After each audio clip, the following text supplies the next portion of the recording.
Sa mundong ating ginagalawan ay may mga bagay tayong di nalalaman.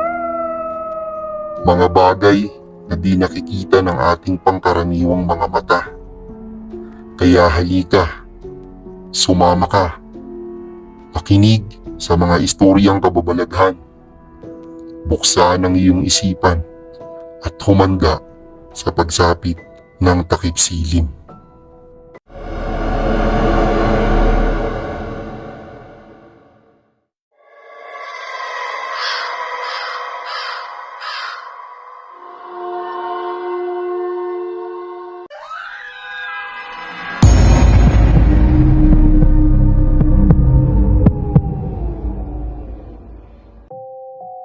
Magandang araw sa inyong lahat.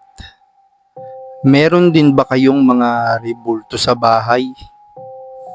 May mga kakatwa at nakakatakot din ba kayong nararanasan sa mga ito paminsan-minsan?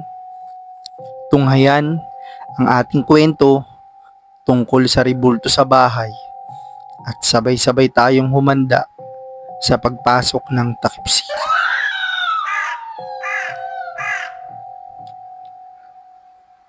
Magsisimula ang ating kwento sa isang teenager na nagngangalang Cynthia.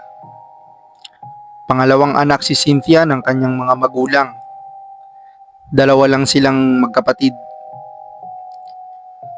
Ang kanyang kuya na panganay sa kanila ay nakapag-asawa na ng kaparehas din niyang Pilipino. At ngayon ay naninirahan na sa Amerika kaya mag-isa na lang siyang pinapaaral ng kanyang mga magulang. Mayaman ang pamilya ni Cynthia. Businessman ang kanyang ama. Isa itong may-ari ng malaking pagawaan ng mamahaling muebles o furniture na makikita karaniwan sa mga sikat na hotel sa Maynila. Ang kanyang ina naman ay may-ari ng isang shop na nagbebenta ng mga magagandang pang-display sa mga hotel at sa mga bahay ng mga mayayamang pamilya sa iba't ibang lugar din sa Pilipinas. Dahil nga sa mag-isa na lang siyang anak na naiwan sa mga magulang ay madalas si kasambahay ang kasakasama niya sa bahay. Madalas kasi na may business trip ang mga magulang niya sa iba't ibang lugar at hindi naman siya pwedeng maisama ng mga ito. Kuya niya dapat ang magmamana ng kumpanya ng kanyang ama ngunit ayaw nito dahil mas gusto niyang mamuhay ng simple at payak lang na pamumuhay. Kaya naalala niya noon nung lumayas ang kuya niya dahil mas pinili nito ang kanyang napangasawa kaysa magmana ng malaking kumpanya ng kanilang ama. Sobrang close pa naman niya ang kuya niya. Kaya gano'n na lang ang lungkot na dala nito sa kanya nung umalis ito. Ganon din ang naging galit niya sa mga magulang niya dahil mas iniintindi pa nito ang pera kaysa alagaan sana sila. At isang gabi, matapos niyang gumala sa mall kasama ang kaibigan niya ay medyo na-late na siya ng uwi. Alas 10 na ata sila dumating ng family driver nilang si Mang Steve. Kaya pagdating nila ay pinagpahinga na niya ito. Likas namang mabait si Cynthia. Kaso nga lang dahil sa pagmamahal na di niya nakukuha sa mga magulang niya ay naging rebelde ito. Alam na alam din ng kasambahay na si Aling Debbie kung gaano kabait na bata si Cynthia dahil ito na halos ang nagpalaki dito. Halos siya ang kasakasama sa mga parents day, field trip, o kahit sa mga meeting sa school na sana ang magulang ni Cynthia ang na-attend. Sadyang ganun yata talaga ang nangyayari sa bata kapag hindi napupuna ng pagmamahal ang kanyang puso. Pero kahit ganun ay hindi naman siya pinabayaan ni Mang Steve at Aling Debbie na lumaki siyang walang galang na bata dahil mula pagkabata ay tinuturuan nila ito ng mabuting asal. Kaya ganun na lamang ang pagmamahal ni Cynthia sa dalawang ito na tumatayo bilang magulang niya habang wala ang kanyang mga tunay na magulang. "Senyorita, may kailangan pa po ba kayo?" tanong ni Aling Debbie sa bata. "Wala na po, Nay Debbie. Kayo ho, kumain na ho ba kayo ni Tatay Steve?" sambit ni Cynthia. "Opo, senyorita, tapos na ho. Maraming salamat po." Ipapahinga na po ako, tugon ni Aling Debbie. Sige Nay Debbie, maraming salamat po. At bumaba na nga si Aling Debbie. Nasa higaan na noon si Cynthia at bigla niyang naisip ang mga batang nakita niya sa kalsada. Buti pa sila, kahit mahirap ang buhay nila at hikahos sa buhay ay hindi sila pinapabayaan ng mga ito. Hindi gaya ko, mayaman nga kami, malaki ang bahay, nakukuha ang lahat ng gusto ko pero mas gusto ko pa yatang maging mahirap para makaramdam ako ng pagmamahal mula sa mga magulang ko. Biglang nangilid ang kanyang luha sa mga mata at napapikit. Nasilaw na lang siya sa liwanag ng araw na inabot na pala siya ng umaga. Nakatulog pala siya habang umiiyak. Nagready na siya sa pagpasok sa school niya at kinahaponan ay nagpasundo na rin kay Mang Steve. Pag uwi niya ng bahay ay medyo padilim na nun. Naghahanda na ng hapunan si Aling Debbie at si Mang Steve naman ay patapos na sa kinukumpuni niyang sasakyan. Sa lahat ng koleksyon ng mami niya, gaya ng mga ribulto ay may isa siyang hindi gusto roon. Lahat naman magaganda. Talagang mga galing ibang bansa. Maliban sa isa na minsan ay binibiro niya ang sarili na galing yata yun sa impyerno. Paano ba naman mukha siyang demonyong estatwa na nasa loob ng isang mataas na cabinet na walang mga pintuan. Kapag mapapadaan siya doon sa sulok ng bahay nila na yun, nag-iiba ang pakiramdam niya. Yung tila ba parang nakatingin ito sa kanya at may buhay ito. Kaya madalas ay iniiwasan niyang magawi doon pero bago kasi makaakyat sa terrace nila sa second floor ng bahay nila ay madadaanan talaga ito. Ewan ko ba kay mami bakit sinama niya pa to sa koleksyon niya. Bukod kasi sa weird ang itsura nakakatakot talaga. Naibulong na lang sa sarili ni Cynthia. Mga 7 na yon at madilim na sa labas.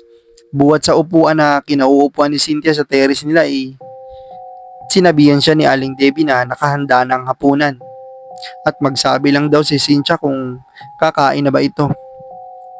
Opo, Nay Debbie, bababa na po ako. Maya-maya po, sabay-sabay na po tayo nila Mang Steve. Niligpit na ni Cynthia ang mga gamit niya para bumaba na. At sa di may paliwanag na kadahilanan ay bigla siyang napalingon sa estatwa.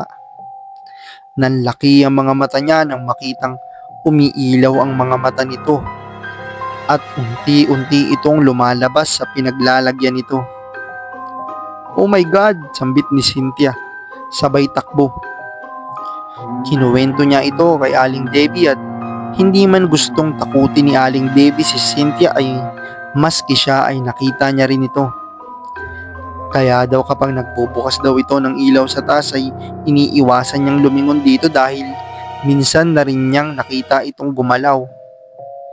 Hindi naman daw masabi ni Aling Debbie sa mami niya na tanggalin na lang ito dahil baka pagalitan pa siya. Maagang natapos kumain ng tatlo at sinabi ni Cynthia na mauuna na siya sa kwarto.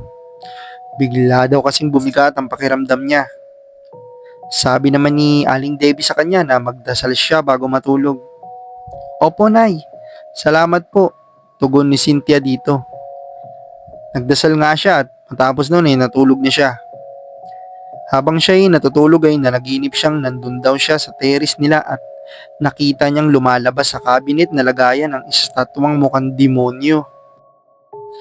At nakita niya itong papalapit sa kanya. Habang nakaupo ay di na magawang sumigaw o tumakbo. Hanggang sa nakalapit na ito sa kanya. Demonyong estatwang may pulang mga mata na nanlilisik at nakangisi sa kanya. Tunay nga namang nakakatakot ang itsura nito na talaga namang nagpahindik ng kilabot sa buong katawan niya. Kita niya ang kanyang mga balahibo nagtayuan sa sobrang takot na dulot ng rebultong iyon. Bigla-bigla ay sinakal siya nito. At anumang bigkas ni Cynthia ay walang lumalabas sa bibig niya. Pinilit niya ring gumalaw, ngunit hindi niya magawa. lalong lumalapit ang mukha ng estatwang demonyo sa kanya.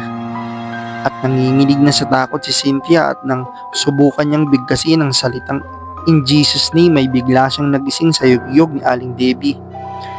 Nang makita ni Cynthia ang matanda ay agad siyang humagulgol at yumakap dito. Nakiusap si Cynthia na samahan siya ni Aling Debbie na matulog sa kwarto niya at ginawa naman iyon ng matanda.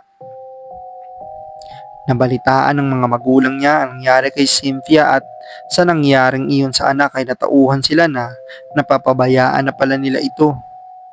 At kinabukasan din ay pinaalis na ng mami niya ang estatwang iyon at pinadala sa isang antique shop. Matapos noon ay wala nang ano pa mang nangyari sa bahay at mas nagkaroon na ng oras ang mga magulang ni Cynthia sa kanya. At muli ay nanumbalik ang saya sa mga mukha ni Cynthia. Ikaw, meron din ba kayong ribulto sa bahay na gaya ng kanila Cynthia? Ingat ka, baka umaalis din yan sa pwesto niya. Abangan ang susunod na kwento at huwag kalimutang mag-subscribe sa ating YouTube channel at humanda sa pagpasok ng susunod na takip silim. Nais ko lamang magkaroon ng special shoutout para sa mga tagapakinig natin na sina Arier Cunanan, shoutout sa'yo. Kay Federico Quinob, shoutout sa'yo sir. Kay Sir John Cordero, maraming salamat po. At kay Rutherford Sanggilyosa, salamat sa inyo. Maraming salamat sa inyo sa pakikinig sa ating Takip Silim Tagalog Horror Stories. Nawa ay nagugustuhan ninyo ang ating mga istorya. Maraming salamat.